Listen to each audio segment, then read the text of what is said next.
우리 마태복음 11장에 있는 말씀부터 함께 보고자 합니다.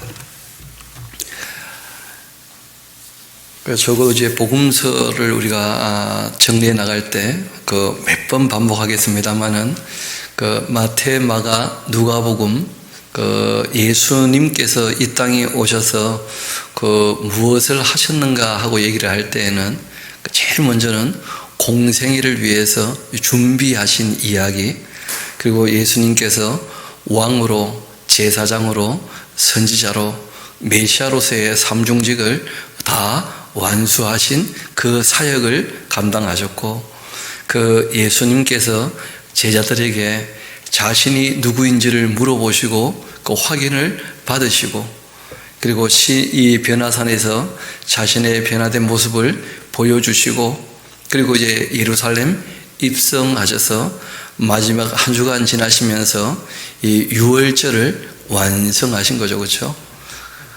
만찬이 있었고, 그리고 난 다음에 예수님께서 우리 죄와 허물 때문에 그렇게 고난받으시고 십자가에 죽으셨고, 그리고 사흘 만에 부활의 첫 열매가 되셔서 죄와 사망에서 이제 우리를 건져 주셨고, 그리고 예수님께서 승천하시고 다시 오실 것을 약속하신 것까지, 이게 이제 예수님께서 이 땅에 오셔서 사셨던 모든 내용들이죠. 그래서 그 내용들을 을개를 아주 간략하게나마 그래도 정리하고 있어야 우리가 성경을 읽어 나갈 때 부분적인 것에 매여서 오해하는 일이 잘 없게 됩니다. 전체를 다 봐야 하지만 그 부분도 바르게 보이게 되고, 한두 구절만 읽어서 참 이해가 안 되거나, 또는 한두 구절만 읽고는 자기 생각을 너무 많이 보태가지고 자꾸 엉뚱한 얘기를 하는 경우들이 있게 될 터인데, 그런 일들이 있지 않도록 성경 전체를 전체를 차근차근 읽어서 실제로 무슨 말씀하고자 하는지를 우리가 알아듣는 것이 참 중요합니다. 우리 11장 오늘 보게 될 텐데, 특별히 거기에 한 절이 굉장히 좀 어려운, 한 절만 보면 정말 아마 성경 전체에서 제일 난해한 구절이 아닐까 싶은 구절이 있는데, 우리 천천히 읽어 나가면 대략 또 이해가 될 것입니다. 예수께서 12 제자에게 명하기를 마치시고 이에 그들의 그 여러 동네에 가르치시며 전도하시려고 거기를 떠나 가셨다. 그래서 산상보훈을 말씀하시고 제자 파송 설교를 말씀하시고, 그렇게 이제 예수님께서 일을 하실 때 세례 요한이 아직 살아 있었거든요.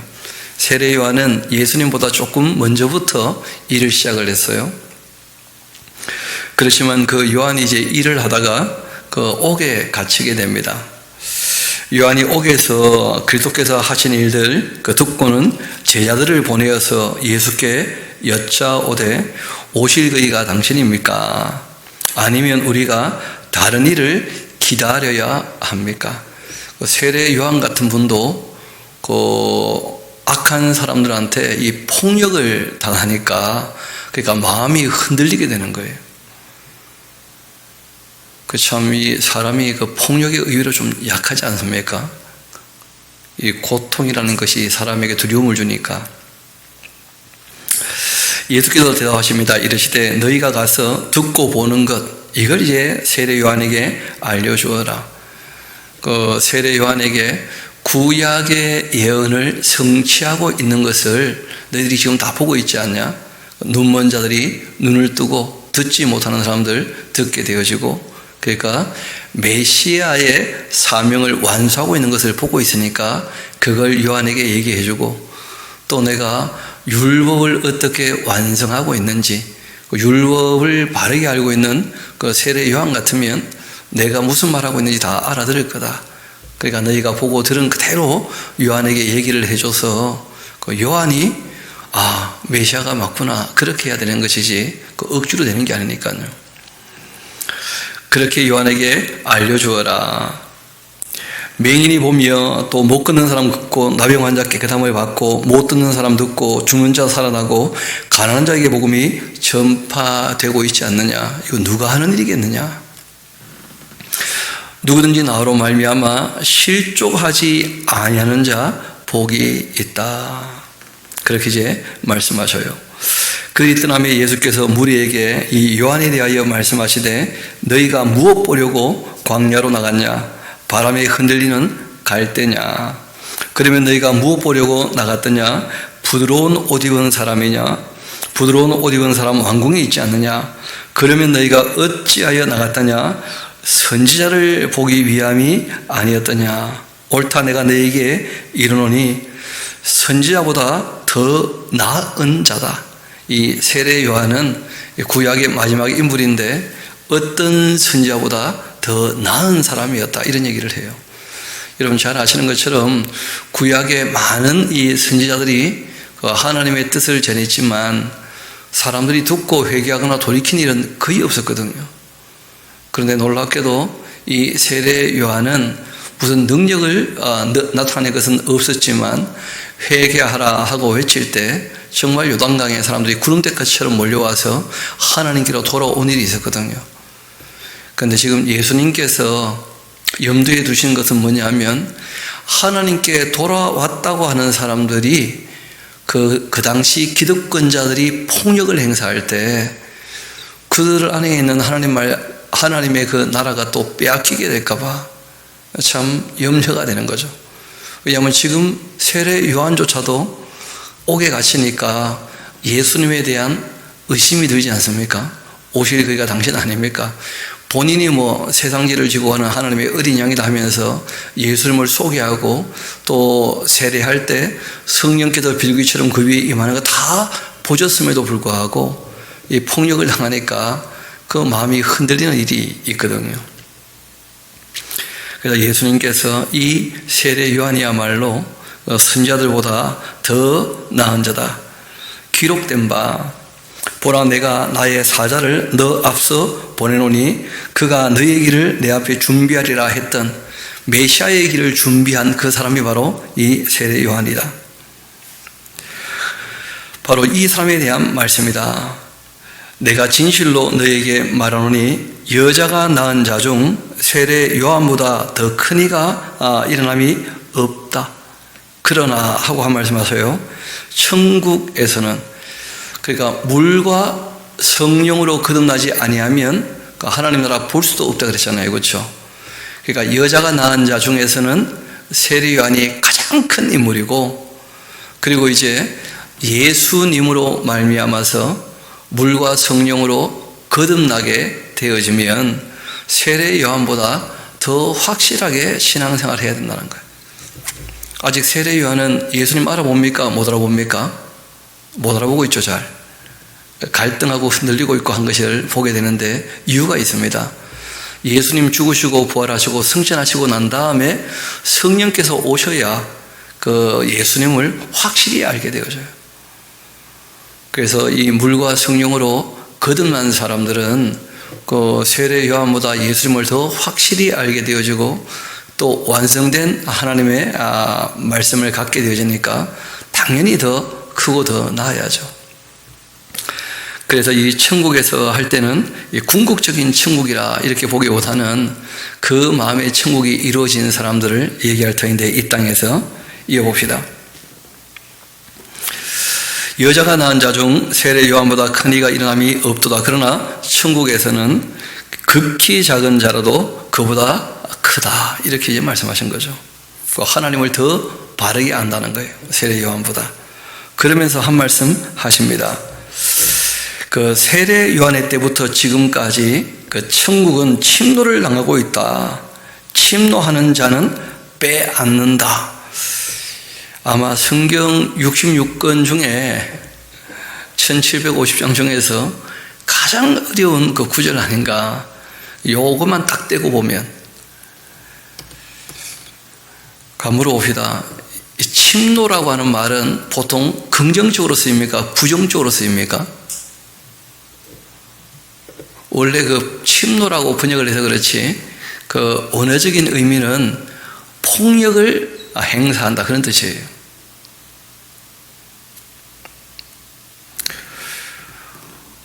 그럼 한번 물어봅시다. 폭력을 행사하는 것은 긍정적인 겁니까? 부정적인 겁니까? 그래서 이걸 이제 긍정적으로 보려는 분들도 없지 않아 계셔요.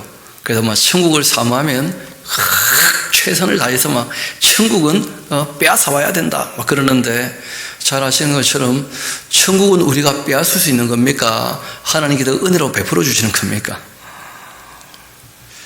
그래서 이 본문에 대하여 참 많은 고민들이 있고 갈등이 있고 한데, 그 위에서부터 우리가 쭉 내려와 봤으니까 이제 알 겁니다. 세례 요한이 회개의 복음을 전했고, 그리고 이제 지금 예수님께서 세례 요한이 갇혀 있고 또다시 이제 말씀을 전하고 계시잖아요. 그 세례 요한 때부터 지금, 이때 지금이라고 할 때는 예수님이 말씀하시는 지금이죠. 예수님이 지금 가르치고 있는 그때 이 복음이 기득권자들에게 계속 폭력을 당하고 있다는 거예요. 이 천국 복음이. 그리고 이 천국 복음이 폭력을 당하니까 그 폭력 당하는 사람들 때문에 그것이, 이 천국 복음이 빼앗기게 되는 수가 있다는 거예요. 마치 지금 세례 요한이 갈등하게 되는 것처럼. 그걸 참 예수님께서 안타까워 하시는 거예요. 바르게 알았다면 그 흔들리지 않을 텐데, 그런 의미입니다. 그러니까 하나님 나라에 대해서 우리가 착하고 충성되게 살아야 되는 것은 당연한 일이고요. 이때 이 말씀은 그런 뜻으로 하신 말씀이 아니었다는 거예요. 그 앞에부터 쭉 내용을 보게 되면 세례 요한이 회개의 복음을 전파하고, 그리고 이제 예수님께서 또다시 이제 이어서 일하고 계시는데, 세례 요한도 폭력을 당하니까 그 하나님 나라가 빼앗길 것처럼 그렇게 흔들리고 있는 그 상황을 보시면서 너희들이 그러지 말아야 될 거다 하는 얘기를 지금 듣는 자들에게 하고 계시는 거예요. 우리 한번 이어봅시다. 세례 요한 때부터 시작해서 지금 예수님께서 말씀을 전하는 그 지금까지, 지금 우리 시대를 얘기하는 거 아닙니다. 그 이제 예수님께서 말씀 전하시는 그때까지도 천국은 그 폭력을 당하고 있다, 침노 당하고 있다. 자꾸 사람들이 귀가 흔들려고 애를 쓴다는 거죠. 침노하는 자가 그 언어에는 있는데 번역에는 빠진 게 있어요. 그것을 빼앗느니라. 그것은 이제 앞에 우리가 나왔던 내용들을 알면 이해가 쉽죠. 그 천국을 소유한 사람들, 하나님 나라 백성들, 복음을 받아들이는 사람들, 그들에게서 그 천국을 빼앗으려고 한다. 이 폭력을 행사하는 사람들이 천국을 차지한다, 그런 뜻이 아닙니다. 이어봅시다. 모든 선지자 율법은 예언했던 것, 이 요한까지고, 만일 너희가 정말 즐겨받았다면 오리라 한 이 엘리야가 곧 이 사람 요한일 텐데, 귀 있는 자들은 들어야 한다. 이 세대를 무엇으로 비유할까? 비유하건대 아이들이 장터에 앉아 제 동물을 불러서 이르되, 우리가 너희를 향하여 피리 불어도 너희가 춤추지도 않고 우리가 슬피 울어도 너희가 가슴 치지도 아니하였다 함과 같지 않는가?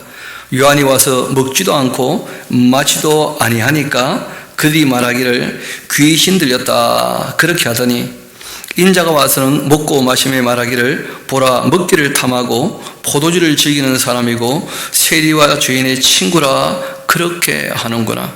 그러니까 요한의 때부터 시작해서 지금 예수님이 일하시는데 그들이 행사한 폭력 중에 언어 폭력이 있죠. 그게 뭐냐면, 세례 요한이 복음을 전하면 저 사람은 귀신 들린 사람이다 그렇게 얘기를 해버리고, 예수님께서 일하실 때는 먹고 마시는 거 즐기면서 죄인과 세리의 친구다 그렇게 해버리니까, 그러니까 그 진리를 받아들이고 회개했던 사람들이 헷갈리게 되는 거예요.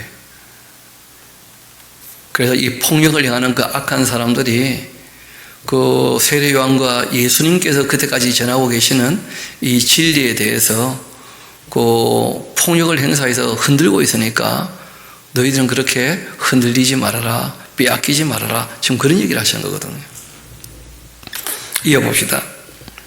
지혜라고 하는 것은 그 행한 일로 인하여 옳다함을 얻게 되는 것이다.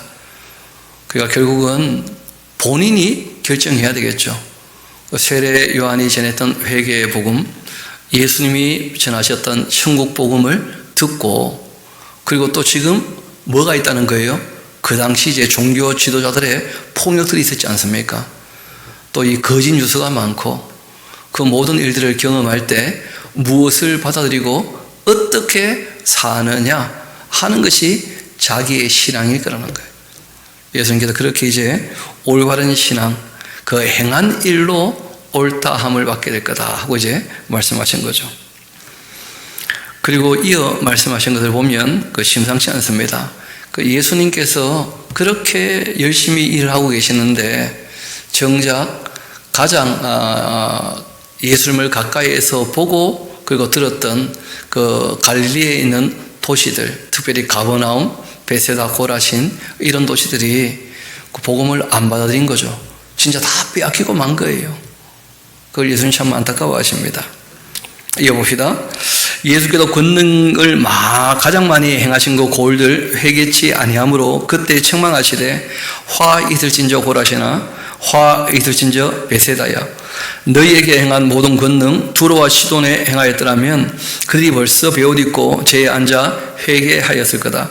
내가 너희에게 이르노니 심판날 이 두로와 시돈이 너희보다 견디기 쉬울 거다. 가버나움아, 너가 하늘에까지 높아지겠냐? 음부에까지 낮아질 거다.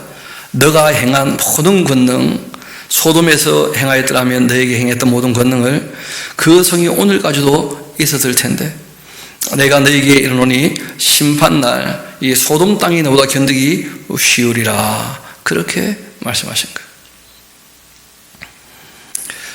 그때 또 예수께서 대답하여 이르시되, 그 누가 뭘 물어봤는지는 그 나오지 않죠, 그렇죠? 누가 뭘 물어봤으니까 대답을 하셨을 텐데 그 대답만 봐도 이제 뭘 물어봤는지를 알 겁니다. 그 어떻게 살아야 될지에 대해서 물어봤던 모양인데, 아니면 자기 인생의 짐이 너무 무거운데 이 고달픈 세상 길 어떻게 걸어갈지 이런 거 물어봤던 모양이에요, 보니까. 천지에 주이신 아버지, 이것을 지혜롭고 수익이 있는 자들에게는 숨기시고 어린 아이들에게는 나타내심을 감사합니다. 옳소이다. 이렇게 된 것 아버지의 뜻입니다. 내 아버지께서 모든 것 내게 주셨으니까 아버지 외에는 아들을 아는 자 없고 아들과 또 아들의 그 소원대로 그 계시를 받은 자 외에는 아버지를 아는 자가 없느니라. 수고하고 무거운 짐을 진 자들아, 다 내게로 오라. 내가 너희를 쉬게 하겠다. 우리 29절, 30절은 같이 한번 읽어봅시다. 그 쉬게 한다는 것이 어떤 방법을 통해서 하시는 것인지. 시작. 나는 마음이 온유하고 겸손하니 나의 멍에를 메고 내게 배워라. 그리하면 너희 마음이 쉼을 얻으리니 이는 내 멍에는 쉽고 내 집은 가벼움이라 하시니라. 아멘. 그렇게 말씀하신 거예요. 그러니까 짐을 대신 져주지 않습니다. 짐지는 법을 알려주신 거예요. 온유와 겸손으로 그 짐을 지면 인생의 짐도 능히 지고, 그리고 또 주님 말씀을 그렇게 온유와 겸손으로 따르게 되면 끝까지 그 주님의 나라에 얼마든지 이르게 되는 것이죠. 그 주님의 나라는 폭력을 행사해서 얻을 수 있는 것도 아니고, 또 폭력을 행사하는 사람들 때문에 그 빼앗길 수 있는 것이니까 그 정말 주의해야 된다 하고 이렇게 부탁을 하신 것입니다. 그때 그 예수께서 이 안식일에 밀밭 사이로 가시는 중이었는데 하필 또 안식일이었죠. 그 제자들이 너무 배가 고파서 이삭을 잘라 먹었다는 거예요. 참 예수님께서 사역을 하는 중에 제자들도 여전히 배고팠고, 제자들도 배고픈데 예수님도 배 안 고팠겠습니까? 그래.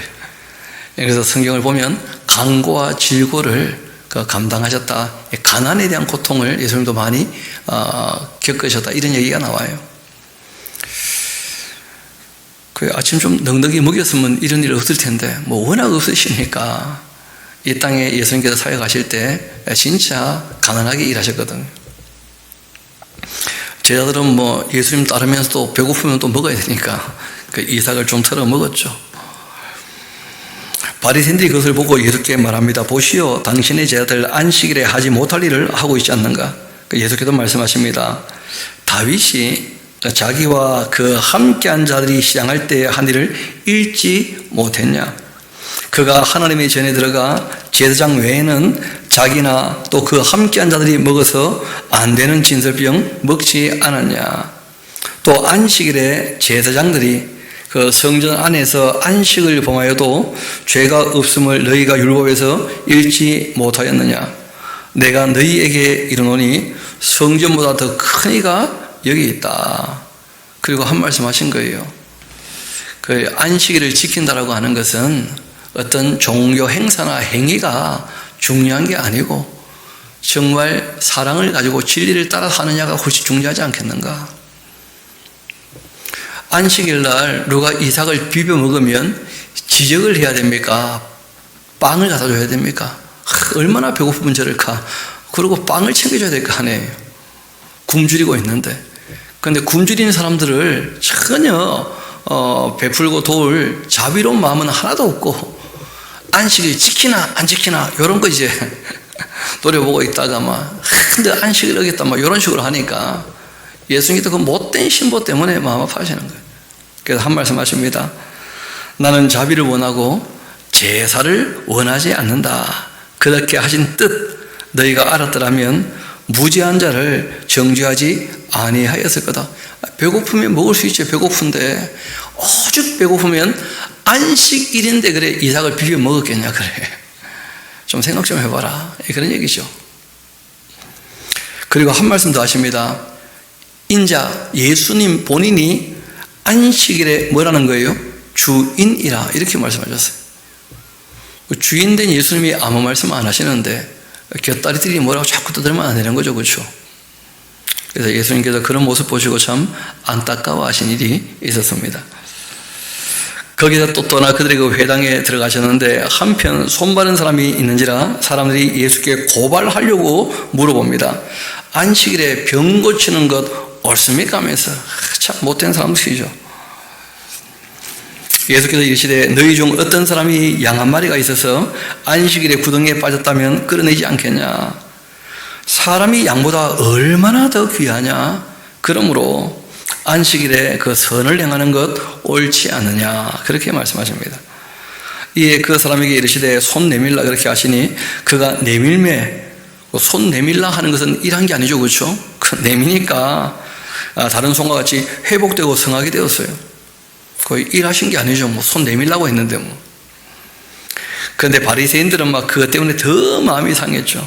그래서 어떻게 하여 예수를 죽일까 그 의논하고 있는 거예요. 예수님께서 다 아시고는 거기를 떠나가시고 많은 사람이 따르게 되는데 예수께서 그들의 그 병을 다 고쳐주시고 그리고는 부탁합니다. 자기를 나타내지 말라고. 왜냐하면 아직 남은 사역이 많은데 실제로 이제 가르쳐야 될 것도 꽤 많거든요. 근데 병자들만 자꾸 오게 되면 그것도 오는 사람들 안 고쳐줄 수는 없고 그러니까 소문은 내지 말도록 그렇게 부탁을 하셨어요. 일부러. 왜냐하면 초림되는 예수님께서 그 능력에 대하여 그 모형이죠. 그렇죠? 예표로서 표적을 행하신 것이고 재림 이후에 다 완수하실 것이기 때문에 그래서 이제 그런 것입니다. 자기를 나타내지 말라 경고했는데 이는 선지자 이사야를 통하여 말씀하신 바 보라 내가 택한 종 곧 내 마음에 기뻐하는 바 내 사랑하는 자로다. 내가 내 영을 그에게 줄 터이니 그가 심판을 이방에 알게 하리라. 그는 다투지 않고 예수님께서 자꾸 소문내지 말라 하신 것은 다툼이 일어나니까 안식일에 자꾸 무슨 일을 한다 하면서 다투지도 않고 자기를 드러내지도 않고 막 나한테 능력이 있으니까 나에게 와라 뭐 그렇게 하신 게 아니었다는 거예요. 들리지도 않고 아무도 길에서 그 소리를 듣지 못하였다. 예수님께서 고함 지른 게 아니었다는 거예요. 진리를 찾으면 만날 만하게 그래서 정확한 진리를 말씀하시는데 찾아와서 들을 수 있도록 또 예수님께서 가시지만 그 소리를 크게 지르지 않으셨다는 거죠. 상한 갈 때 꺾지 않으시고 꺼져가는 심지 끄지 아니하시기를 심판하여 이길 때까지 그렇게 할 것이다.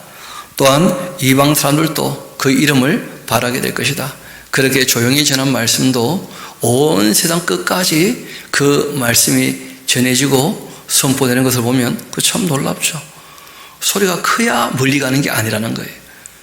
진리이기 때문에 계속 전해지는 것이고 지금도 전해지고 있는 것이죠. 그것을 이루려 하십니다. 그때 또 귀신 들려서 눈 멀고 말 못하는 사람을 데리고 오니까 사람들이 예수께서 고쳐 주심에 그 말 못하는 사람 말하며 보게 되었고 무리가 다 놀라 이르되 이분이 바로 그 약속된 메시아 다윗의 자손 아니냐 그렇게 합니다. 바리새인들은 듣고 이르되 이가 귀신의 왕 바알세불 힘입지 않고 귀신을 쫓아내지 못한다 하면서 또 너무 함부로 말하고 예수님 일할 때마다 아주 악하게 폭력을 행사하는 거예요. 게다가 사람들은 헷갈리지 않겠어요?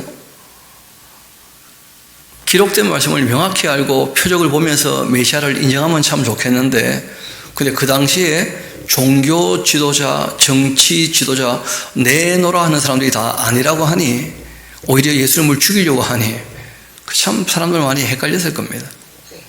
이어봅시다. 그렇게 얘기를 하자 예수께서 그들의 그 생각을 다 아시고 한 말씀 하십니다. 스스로 분쟁하는 나라마다 황폐해지지 않겠는가? 스스로 분쟁하는 그 동네나 집마다 서지 못한다. 만일 그 사탄이 그 사탄을 쫓아낸다면 그러면 스스로 분쟁하는 것이니까 그리하고야 어떻게 그 나라가 설 수 있겠냐. 또 내가 이 바알세불 힘입어 귀신을 쫓아낸다면 너희의 그 아들들 누구를 힘입어 쫓아내는 것이겠느냐. 그러므로 그들이 너희의 그 재판관이 될 것이다. 그러나 내가 하나님의 그 성령 힘입어 귀신을 쫓아내는 것이라면 하나님 나라가 이미 너희에게 임한 것 아니겠느냐. 사람이 먼저 강한 자 결박하지 않고서야 어떻게 그 강한 자의 그 집에 들어가 그 세간을 강탈하겠냐. 결박한 후에야 그 집을 강탈하리라. 나와 함께 하지 아니하는 자라면 나를 반대하는 자일 것이고 나와 함께 모으지 아니하는 자 그 해치는 자다. 그러므로 내가 너희에게 말한다. 사람에게 대한 어떤 이 모든 죄 모두 그 사심을 얻을 수가 있다. 그 사람과의 관계니까. 그런데 성령을 모독하는 것 사심을 얻지 못할 것이다. 이거 굉장히 중요한 내용을 얘기하시는데 아직까지 이 당시 예수님께서 공생애를 사시는 동안에는 예수님이 메시아인 것 정도는 인정하지만 예수님이 하나님이시다 이거 압니까 모릅니까? 그거 아직 모르고 있으셨냐? 근데 잘 아시는 것처럼 예수님은 완전한 하나님이시고 완전한 사람이시거든요. 그러니까 예수님의 그 말씀을 사람의 말 정도로 지금 인식하고 있다면 그러면 아직까지 헷갈리는 거 용납된다는 거예요. 그런데 성령께서 오셔서 그 진리가 하나님의 말씀인 것이 확증되었는데 그래도 안 받아들이면 그러면 이제 관계를 맺어갈 수가 없는 것이죠. 그래서 이어 하신 말씀이 있습니다.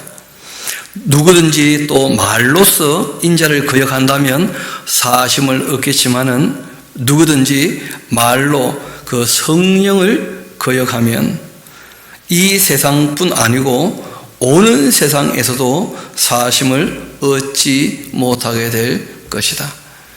하나님의 말씀을 받아들이지 않으면 방법이 없다.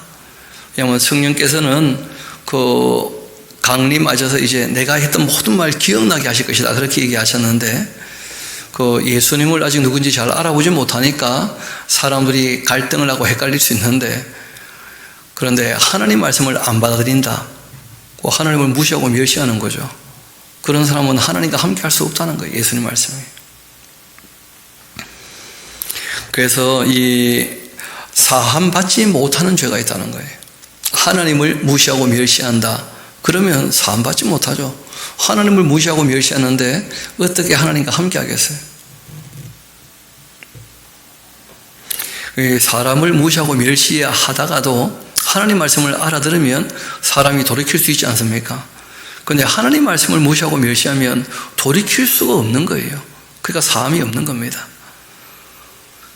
그래서 사람은 하나님 말씀 앞에 돌이킬 수 있기 때문에 회개하면 용서받기 때문에 여지가 있지만, 그러나 회개에 이르지 않는 고범죄, 하나님을 무시하고 멸시해버리면 그러면 더 이상 하나님과 함께 할 수 있는 방법이 없는 것이죠. 이어봅시다.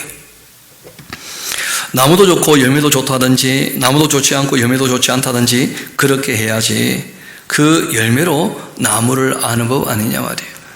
예수님 하시는 일이나 그 말씀을 보면 누군지 알만 할 텐데, 그런데 아무리 선한 일을 해도 그냥 바알세불 지폈다 그렇게 얘기해버리니 참 예수님께서 일하시는데 거짓 뉴스가 너무 많아서 참 많이 힘들어하셨죠. 이어봅시다. 독사의 자식들아, 너희가 악하니 어떻게 선한 말을 할 수 있겠냐? 이는 마음에 가득한 것을 입으로 말하는 것 아니냐? 선한 사람은 그 쌓은 선에서 선한 것을 낼 것이고, 악한 사람은 그 쌓은 악에서 악한 것을 내느니라. 내가 너희에게 이르노니 사람이 무슨 무익한 말을 하든지 심판날 이에 대하여 신문을 받게 될 것이다. 너의 말로 의롭다함을 받고 너의 말로 정죄함을 받게 될 거다. 그래서 예수님에 대해서 너무 함부로 평가하는 사람들에게 예수님께서 말 함부로 하지 말라고 그렇게 아주 엄포를 놓으시죠. 또 그때 서기관 바리새인 중 몇 사람이 말하되 선생님 우리에게 표적 보여주시기를 원합니다 하면서 예수께서 대답하십니다. 이르시되 악하고 음란한 세대가 표적을 구하냐? 예수님께서 표적을 많이 보이셨는데 자기 눈앞에 또 한번 대단한 거 한번 해보시라 막 이런 식으로 하니까, 선지자의 요나의 표적밖에 보일 표적이 없다. 요나가 밤낮 사흘 동안 큰 물고기 뱃속에 있었던 것 같이 인자도 밤낮 사흘 동안 땅속에 있을 거다. 이 부활을 하신 것까지도 듣고도 이제 못 믿는다면 그 방법이 참 없는 거죠, 어떻게 보면요. 심판대 니느웨 사람들이 일어나 이 세대 사람들을 정죄할 텐데 이유는 그들이 요나의 전도를 듣고 회개했기 때문이다. 요나는 무슨 표적을 보인 게 없거든요. 그 말씀 자체를 받아들였다는 거예요. 진리를. 그 니느웨 사람들이. 요나보다 더 큰 이가 여기 있어서 진리를 전하는데 그걸 안 듣고 있으니까. 또 심판 때에 이 남방 여왕 일어나 이 세대 사람들을 정죄할 거다. 이는 그가 솔로몬의 그 지혜로운 말을 들으려고 땅끝에서 왔지 않느냐. 정말 이 자기가 통치하는 나라에 평화를 주기 위하여 힘쓰고 애쓰는 여자였죠. 이 남방 여왕 스바의 여왕이 솔로몬의 지혜로운 말을 들으려고 땅끝에서 왔기 때문이다. 솔로몬보다 더 큰 이가 지금 여기 있는데 예수님께서 자신을 얘기하는 거죠. 그런데 너희가 정말 내 말을 듣지도 않고 내 말 들으려고 오지도 않는구나. 그런 거 참 안타까워하시죠. 더러운 귀신이 사람에게서 나갔을 때 물 없는 곳으로 다니며 쉬기를 구하되 쉴 곳을 얻지 못하고 있다가 이에 이르되 내가 나온 내 집으로 돌아가리라 하고는 와보니까 그 집이 비었고 청소되고 수리되었거늘 이에 가서는 저보다 더 악한 귀신 7 데리고 들어가 거하니 그 사람의 나중 형편이 전보다 더욱 심하게 될 것이다. 이 악한 세대가 또한 이같이 될 거다. 무슨 말이냐면 지금 이스라엘에 예수님께서 오셨지 않습니까? 잃어버린 양을 찾으려고. 맞습니까? 그 지금 사역하고 계시잖아요. 그런데 예수님 받아들입니까? 안 받아들입니까? 안 받아들이죠. 그럼 예수님 이제 죽으시고 부활하시고 승천하시고 난 다음에 그 예수님께서 활동할 동안에는 그 사단이 아주 강력하게 역사하지 못했잖아요. 그런데 예수님이 이제 떠나시고 난 다음에 그 사람들이 예수님이 전하신 진리를 안 받아들이고 있었기 때문에 텅 빈 집이야. 그러니까 이제 7마리 더 들어와가지고 형편이 더 어렵게 되고 마는 거예요. 결국 그래서 AD 70년에 그 예루살렘 이스라엘은 티투 장군에 의해서 완전히 무너지고 말았고, 그때 성전 두 번째 성전 무너지고 지금까지도 그 성전 회복 안 되고 있는 거죠. 예수님께서 참 안타까워하신 거예요. 아무리 씻어줘도 그들이 예수님을 모시고 있지 아니하면 그러면 의미가 없다는 거예요. 그 악령이 떠나는 게 중요한 게 아닙니다. 우리가 진리를 담아두면 그러면 당연히 악령이 못 견뎌하고 함께하지 못하죠. 성령과 악령이 함께 하겠습니까? 그럼 성령님과 악령 누가 더 강하겠습니까? 진리의 말씀을 우리가 받아들이고 우리 삶 가운데 그 사랑의 빛을 비추고 하면 그러면 이 거짓된 것, 더러운 것 다 떠나게 되는 거예요. 빛이 비추면 어둠은 물러가기 마련이에요. 그래서 예수님께서 일하시지만 그들이 예수님 말씀을 안 받아들이니까 그걸 참 안타까워 하시는 그런 말씀들을 보게 됩니다. 심지어는 그 가족들조차도 예수님 말씀 안 받아들이죠. 예수께서 무리에게 말씀하실 때 그 어머니, 동생들 예수께 말하려고 밖에 서 있는데 한 사람이 예수께 여쭙니다. 보소서 당신의 어머니와 동생들이 당신께 말하려고 여기 밖에 서 있지 않습니까? 했는데 말하던 사람에게 대답하여 이르시되 누가 내 어머니고 내 동생들이겠느냐? 손 내밀어 제자들을 가리켜 이렇게 말씀하십니다. 나의 어머니와 나의 동생들을 보라. 그리고는 아주 충격적인 말씀을 하셔요. 이 땅의 인간관계는 다 임시관계고 진짜 영원한 관계가 있다는 거예요. 우리 50절은 같이 한번 읽어볼까요? 시작. 누구든지 하늘에 계신 내 아버지의 뜻대로 하는 자가 내 형제요 자매요 어머니다. 하나님 아버지 모시고 한 가족이 되어야지 이게 영원한 가족이고 진짜 가족이다 하고 이렇게 말씀하신 거예요. 내 아버지 뜻대로 하는 자 이렇게 말씀하신 거예요. 그리고 예수님께서 이어 하신 말씀이죠. 그날 예수께서 집에서 나가서 바닷가에 앉으셨고 큰 무리가 그에게 모여들었을 때 예수님께서 천국에 대하여 비유한 설교인데 그 설교의 주제는 무엇이었냐 하면 마음밭이라는 게 참 중요하다는 거예요. 이 땅에서부터 천국을 소유해야 천국을 또 이루어가야 궁극적인 천국을 우리가 또 누릴 수가 있는 것이니까 큰 무리가 그에게 모여들거늘 예수께서 배에 올라 앉으시고는 온 무리가 해변에 서 있으니 예수께서 비유로 여러 가지를 그들에게 말씀하셨습니다. 이날은 비유로 다 말씀하신 거예요. 산상수는 비유가 아닙니다. 그렇게 하라고 말씀하셨던 율법이고 천국에 대해서는 어떻게 설명할 방법이 없어요. 그래서 이제 비유로 말씀하신 것인데 씨 뿌리는 자가 씨 뿌리러 나가서 뿌릴새 더러는 길가에 떨어지매 새들이 와서 먹어버렸고 더러는 흙이 얕은 돌밭에 떨어지매 흙이 깊지 아니하므로 곧 싹이 나오나 해가 돋은 후에 타서 뿌리가 없으므로 말라버렸고 더러는 가시 떨기 위해 떨어지매 가시가 자라 기운을 막아버렸고 더러는 좋은 땅에 떨어지매 어떤 것은 100배 어떤 것은 60배 어떤 것은 30배의 결실을 하였다. 귀가 있는 자라면 들으라 이런 말씀을 하셨습니다. 그 제자들이 예수께 나와 물어보죠. 어찌하여 그들에게는 비유로 말씀하십니까? 대답하여 이르시되 천국의 비밀을 아는 것 너희에게는 허락되었으나 그들에게는 아니기 때문이다 이렇게 말씀하셔요. 무릇 있는 자는 받아 넉넉하게 되되 없는 자 그 있는 것도 빼앗길 것이다. 이 천국의 어떤 법칙 같은 것인데 말씀을 들었으면 더 바르게 알려고 힘쓰고 애쓰는 사람들 정말 바르게 알아듣게 될 것이고 말씀을 들었지만 몰라도 그냥 아는 척하고 건성으로 그렇게 지나가 버리면 있는 것도 빼앗기게 된다는 거예요. 그래서 그 비유의 말씀 못 알아들었다면 지금 제자들처럼 알아보려고 예수님께 와서 물어봐야 될 텐데 그 뜻이 무엇인지 의미가 무엇인지 그래서 너희들에게는 당연히 알게 해준다. 그들에게는 더 이상 알고 싶지 않은 사람은 알아듣지 못하게 하려고 일부러 비유로 말했다 이렇게 말씀하신 거예요. 그래서 우리가 성경을 보면요 언뜻 보면 무슨 말인지 모를 만한 말들이 꽤 있습니다.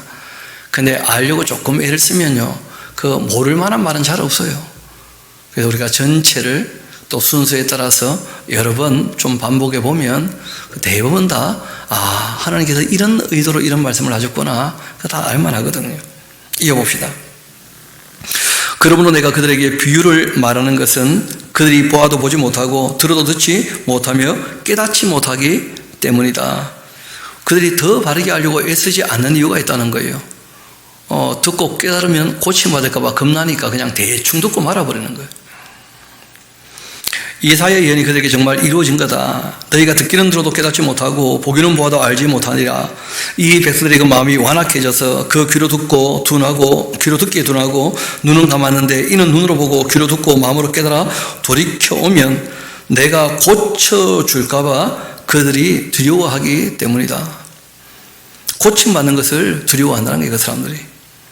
그렇게 하였느니라. 그러나 너희 눈은 봄으로 너희 귀는 들음으로 복이 있는 것이다. 정말 기록된 말씀들 알아듣는 저와 여러분들 복 있는 사람인 줄 믿습니다. 그렇지 않습니까? 이어봅시다. 내가 진실로 너희에게 이르노니 많은 선지자와 의인이 너희가 보는 것 보고자 해도 보지 못했고 너희가 듣는 것 듣고자 했는데 듣지 못했다.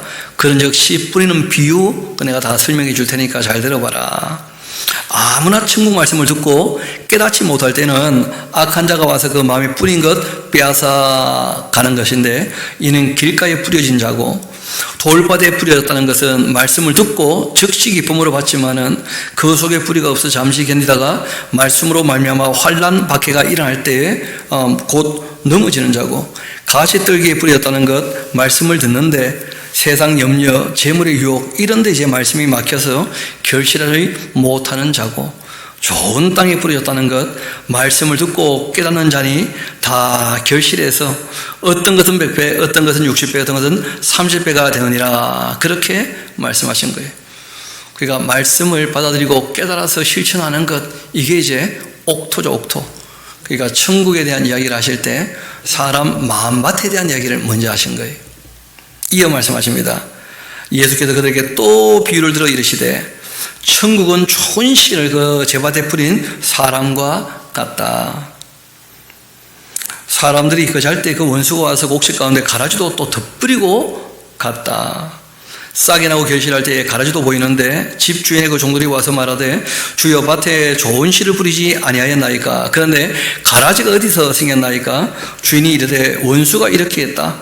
종들이 말하되 그러면 우리가 가서 이것을 뽑기를 원하십니까? 주인이 이제 가만 좀 두어라. 가라지를 뽑다가 곡식까지 뽑을까 염려가 된다. 둘 다 추수 때까지 함께 자라게 두어라. 그래서 우리가 진리만 있는 줄 아는데 그렇지 않습니다. 거짓이 활동하게 허락하셨다는 거예요.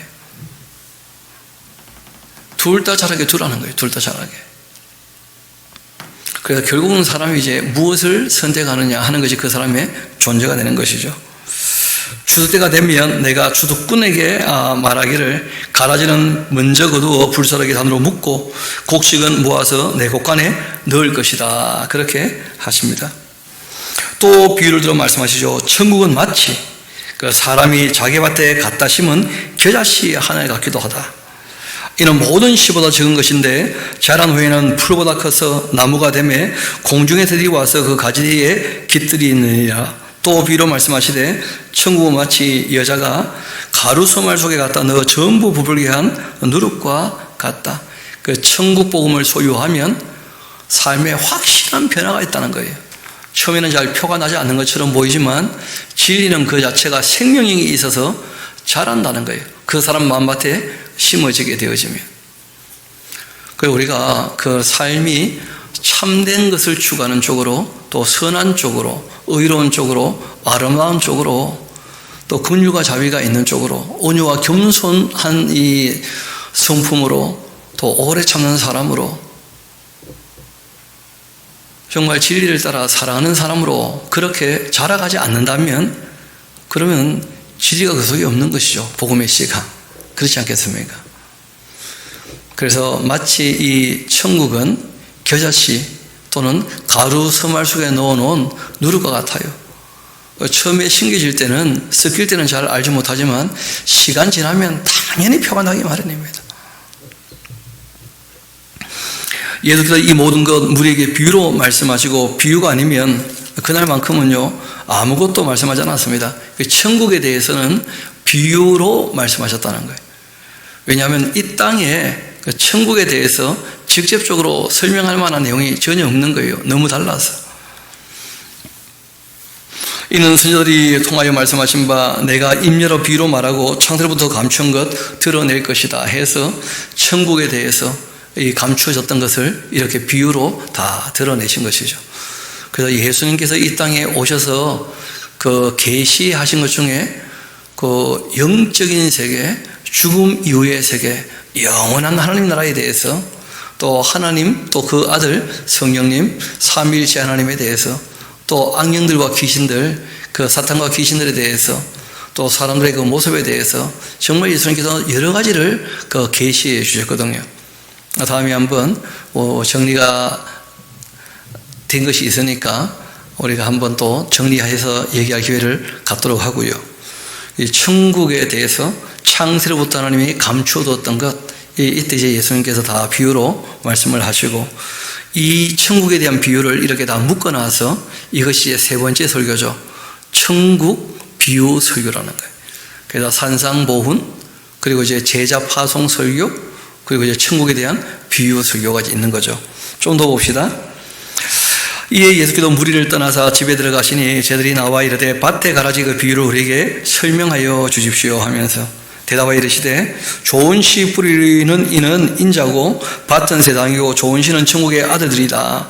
가라지는 악한 자의 아들들이고 가라지를 뿌린 원수는 마귀고 추수때는 세상 끝이고 추수꾼은 천사들이다. 이 추수꾼은 신천지 아닙니다. 천사입니다. 천사. 그런즉 가라지를 거두어 불에 사르는 것 같이 세상 끝에도 그러할 것이다. 인자가 그 천사들을 보낼 텐데 그들이 그 나라에서 모든 넘어지게 하는 것 또 불법을 행하는 자다 거두어낼 것이고 그 풀불에 던져 넣을 것이다. 거기서 울며 이를 갈게 될 거다. 그때 의인들 자기 아버지의 나라에서 해와 같이 빛나게 될 것이다. 귀 있는 자는 들으라. 그리고 천국이라고 하는 것은 마치 밭에 감추인 보화처럼 너무 소중한 것 아니냐. 사람들이 정말 천국에 대한 가치를 발견하게 된다면 그 숨겨두고 기뻐하며 돌아와 자기 소유를 다 팔아 그 밭을 사느니라. 왜냐하면 이 당시에는 그 구약과 신약 사이에 400년 동안 그 전쟁이 굉장히 많았고 또 150년 전쟁이라고 하는 이 남한국 그 톨레미 왕조하고 그 북왕국 셀류쿠스 왕조하고 150년 동안 전쟁이 있을 때 도망가던 사람들이 밭에다가 보물을 많이 숨겨두고 도망갔거든요. 다시 돌아오면 이제 자기 산업을 다시 시작하려고. 근데 뭐 밭에다가 보물을 숨겨놓고 도망갔다가 거기서 죽고 말면 보물 지도도 없으니까 그래서 밭 갈다가 이제 보물을 발견하는 경우가 간혹 있었던 거예요. 잘 아시는 것처럼 그때는 뭐 은행에다 맡겨놓고 이런 게 있었던 시대가 아니었으니까. 그러다 보니까 이제 그 보물 주인이 누군지에 대해서 이후대 사람들이 참 결정하기가 쉽지 않죠. 그래서 그때 이제 만들어진 법이 밭의 주인이 이 보화의 주인이다 이렇게 된 거죠. 그러니까 그런 보화를 발견한 사람이라면 밭을 일구다가 그러면 밭의 주인이 그 보화의 주인이니까 그러니까 일단 밭부터 사고 그 보화를 갖게 된다는 거예요. 그래서 천국의 가치를 알게 되었다면 정말 모든 것 다 바쳐서 천국을 소유하게 하려고 할 것이다 하고 말씀하시고 또 얘기합니다. 천국도 마찬가지라는 거예요. 천국은 마치 좋은 진주를 구하는 장사 같아요. 그래서 극히 값진 진주 하나를 발견하며 가서 자기의 그 소유를 다 팔아 그 진주를 산다는 거예요. 그러니까 하나님 쪽에서도 사람 중에 단 한 명도 잃어버리지 않습니다. 하나님을 경외하는 사람, 경건한 사람, 진리를 따라 사랑으로 사는 사람들 단 한 명도 잃어버리지 않습니다. 하나님께서 좋은 진주를 구하는 진주 장사 같다는 거예요. 오죽하면 자기 아들의 생명까지 바쳐 그 우리를 자녀로 불러주시겠습니까? 그게 하나님께서 우리를 좋게 여기신 거죠. 천국은 그런 속성이 있다는 거예요. 좋은 진주를 구하는 진주 장사 같다. 그래서 우리가 너무 감사한 거죠. 또 그 천국은 마치 바다를 치고 각종 물고기를 모으는 그 그물과도 같다. 그물이 가득함에 물가에 끌어내어서 앉아 좋은 것 그릇에 담고 못된 것 내버린다. 그 천국 가볍게 여기지 말라는 거예요. 진짜만 갑니다. 진짜만. 그물 안에 들어온 것처럼 보여도 좋은 것만 남고 나쁜 건 다 버리는 것이니까. 그래서 뭐 하나님 우리가 뭐 알게 되었다, 예배당 가서 예배한다, 뭐 그렇게 해도 되는 게 아니라는 거예요. 그물 안에 들어온 것처럼 보여도 좋은 것만 가져갑니다. 가짜는요, 단 한 명도 못 들어갑니다, 천국에. 세상 끝에도 그러할 거다. 천사들이 와서 의인 중에 악인들을 갈라낼 거다. 왜냐하면 위선 자들도 꽤 많거든요. 선하게 자기를 잘 위장한 사람들, 그 가짜 다 골라내십니다. 풀물에 던져 넣을 거다. 거기서 울며 이를 갈 거다. 이 모든 것 깨달았느냐? 뭐 설명 다 들었으니까 별로 어렵지 않죠. 마음밭이 정말 좋아야 된다. 굳어지지 않게, 또는 실천하지 않을 마음이 가득하다면, 듣는 것만 좋아하고 실천 안 한다면 아무 의미 없는 것이고, 그리고 이 세상 염려나 세상 욕심 때문에 또 가치관이죠, 그렇죠? 물질관계, 인간관계, 하나님 관계, 이 관계가 역전이 된다면 그거 다 문제가 되는 것 아니겠는가, 그렇게 이제 말씀하신 것이고, 또 그 참된 것 그리고 거짓된 것 일부러 세상 끝까지 두 것이니까 거짓을 따라가지 않도록 그렇게 이제 특별히 부탁을 하셨고, 정말 이 진리를 소유해서 그 진리와 사랑이 우리 삶 가운데 자라서 확인되고 있는지, 그게 천국의 속성이지 않습니까? 예수님께서 하신 말씀 다 설명해 주셨는데, 밭에 감추인 보화 같지 않냐, 좋은 진주를 구하는 진주 장사 같지 않느냐, 또 그물 안에서 좋은 고기 나쁜 고기 다 갈라내는 분 같지 않느냐, 천국은 마치 그 다 깨달았느냐 하시니 대답하되 그러합니다. 예수께서 이르시되 그러므로 하고 부탁하신 게 있어요. 천국의 제자가 된 서기관마다 마치 새건 옛것 그 곳간에서 내오는 집주인처럼, 이미 구약이라는 것은 있고요, 지금 예수님께서 새로운 것들을 더 말씀하시는 게 있잖아요, 그렇죠? 완성된 계시, 새 계명. 그래서 이 새것과 옛것 그 곳간에서 내오는 집주인 같아야 한다 하면서, 정말 제자가 되었다면 구약과 신약 이 66권 성경에 대해서 정말 좀 능통하게 다 양식을 꺼내와서 먹일 수 있게 그렇게 부탁하신 거죠. 예수께서 이 모든 비유 마치신 후 그곳을 떠나셔서요, 그러나 비유가 마쳤다는 거예요. 그게 모든 성경을 비유풀이한다, 또 그런 헛소리하면 안 됩니다. 천국에 대해서는 비유로 말씀하셨고 그날 비유에 대해서 마치셨어요.